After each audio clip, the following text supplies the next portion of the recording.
Bonjour Léa, bonjour à toutes et à tous, et Shalom Aleichem. Dans la paracha que nous lirons ce Shabbat, la paracha Béalotra, on fait référence à un groupe de personnes qui étaient impures au moment de la fête de Pessah. C'était 1 an après la sortie d'Égypte, et on devait célébrer Pessah. Et pour célébrer Pessah, dans le temps, on devait amener un korban, un sacrifice.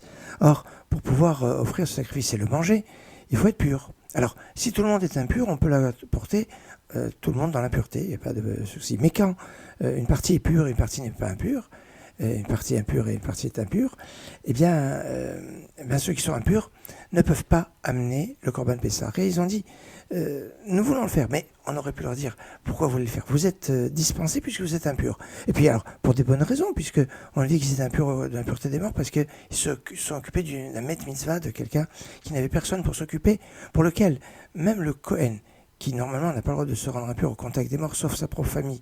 Et bien encore, le Kohen Gadol, le grand prêtre, qui même pour ses propres parents, il ne peut pas se rendre impur, et bien pour un maître mitzvah, quand il y a un mort, que personne ne s'occupe de lui, et là c'est une mitzvah, vraiment une grande mitzvah, et là, eh bien ces personnes s'étaient occupées de maître mitzvah. D'autres vont dire, ces personnes s'étaient occupées de retirer Nadav et Avihu qui avaient été foudroyés dans le Mishkan, le sanctuaire. Mais là aussi, c'est de toute façon encore une mitzvah. Et puis d'autres nous disent que ce sont ceux qui portaient les ossements de Yosef. Là aussi, c'est encore une mitzvah. Rapatrier les ossements de Yosef en Israël, eh bien, c'est une mitzvah. Moi, ils ont fait une mitzvah, ils sont donc dispensés. Non, ils ne se laisseront pas derrière cette dispense et dire, bon, puisqu'on est dispensé, on n'a pas besoin de le faire. Non, ils veulent le faire. Ils veulent le faire comme Aaron au début de notre paracha, puisque on a de nombreux sujets, on se demande quel est le lien qu'il peut avoir. Alors, c'est un sujet, on nous dit qu'Aaron n'a pas participé à l'inauguration du Mishkan en amenant des sacrifices comme les autres tribus, mais on pourrait dire il n'avait pas besoin, puisque lui et ses enfants servent dans le temple. C'est eux qui amènent les korbanot tout le temps, donc ils sont tout le temps dedans, donc il n'avait pas, mais quand même, Aaron est peiné de ne pas pouvoir participer. Alors, ce que Dieu lui dit, tu vas allumer le candélabre. Et le candélabre, en fait, ça pouvait être n'importe quel Kohen qui pouvait allumer. Et ça peut être même un Israël qui pouvait préparer, qui pouvait allumer. La préparation devant se faire par un Kohen. On voit ici l'attachement que Aaron a voulu faire alors qu'il n'avait pas l'obligation, comme les personnes qui étaient impures, qui on va leur donner la possibilité de faire Pessah Sheni pour pouvoir combler leur obligation.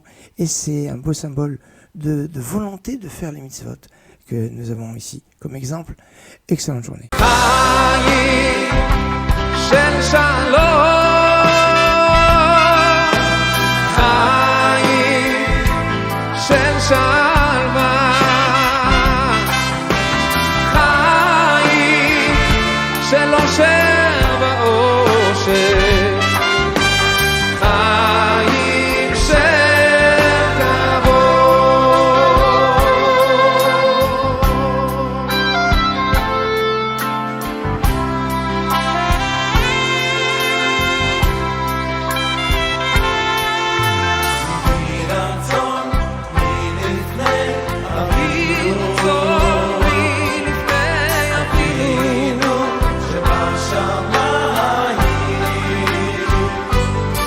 שתתמלא אני על החתן והכלה